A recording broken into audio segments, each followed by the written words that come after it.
Hello! আজকে তোমাদের সঙ্গে শেয়ার করব এই চকোলেটের বারবিটা। কি কিউট না বারবিটা! আমার তো দেখে মনে হচ্ছিল আমি নিজেই রেখে দিই, আর দিতে মন চাইছিল না।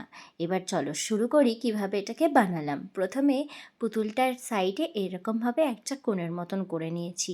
সেই মুড়ির ঠোঙ্গা হয় না, ওই মুড়ির ঠোঙ্গার মতন। প্রথমে উপরের দিকে লাগিয়ে ফেলেছিলাম ভুল করে। আসলে কি বলো তো, এই পুতুলটা না আমি অনেক দিন পরে বানাচ্ছিলাম, তাই ভুলবশত উপরে লাগিয়ে ফেলেছিলাম। তারপরে যে মনে পড়েছে যে না ভাই, এটা তো নিচে লাগাতে হবে। ব্যাস শুরু করলাম আবার নিচে বসানো।